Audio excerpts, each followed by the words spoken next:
For just about anyone, tax season can be a roller coaster ride. Most of us will receive a nice refund check, but others will find out the hard way they owe the government. And today, the IRS starts accepting your returns this year. Denver 7's Nicole Brady looks at the options to file, including one that won't cost you a dime.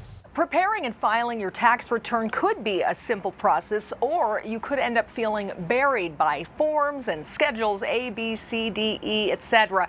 So how do you know when to do it yourself and when to call in a professional? John Dundon, president of Taxpayer Advocacy Services, says working with a trusted local tax professional has advantages. The biggest area that we have seen where people go from being able to prepare their tax return on their own to needing the advice of counsel is as they have a more complex set of financial conditions. Maybe you've bought a rental property or have income from multiple states, or you're self-employed, or perhaps you've been dabbling in cryptocurrency. All of these are examples when you may need to call in a pro to avoid making a serious mistake.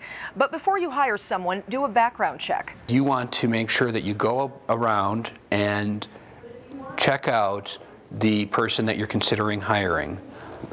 Look at their referrals, check out their social media profile, check out their affiliations, understand their experience. Dundon warns don't go to anyone promising a bigger refund or a faster completion time. As far as how much a professional tax preparer will cost you, the National Society of Accountants found the average last year was $188 for a Form 1040 and state return. But that price goes up to $294 on average for a return with itemized deductions. And there are additional charges for every additional form. So one less expensive option may be to use online software offered by companies like H&R Block. So H&R Block software makes it really easy to step-by-step through the experience, and so really it's an interview type experience. Tax prep software will ask you the questions that determine your deductions, ideally getting you the maximum refund.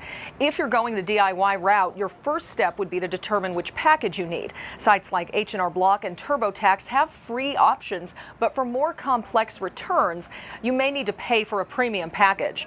Many of the pay options also offer the ability to talk to a real professional if you get stuck. You can start on your own, and if you need help from a tax pro, there's somebody there always kind of sitting beside you almost, and you can chat with them in real time. Doing your own taxes can give you a sense of empowerment, but if you're not quite confident enough to do it yourself and you don't have the money to hire a pro, help is available. At the Community College of Denver, students who've earned their IRS Advanced Tax Prep Certificate will be preparing and filing returns for people for free. People are afraid of taxes. It's a nasty word for a lot of people. Associate Professor Brian Gilsdorf is spearheading the program.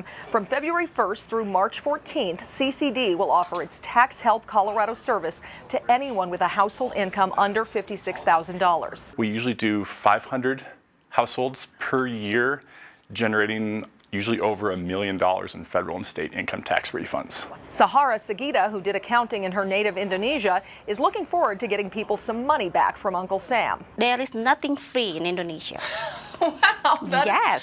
So you'll be happy to get some people some refunds here, I bet. Oh yeah, it's like exciting. Exciting may not be the word non-accountants would use to describe tax season, but it doesn't have to be so stressful. And the IRS is offering more free options than ever before. And the agency says 70% of U.S. taxpayers qualify to file for free. We have more information on that and other resources at thedenverchannel.com.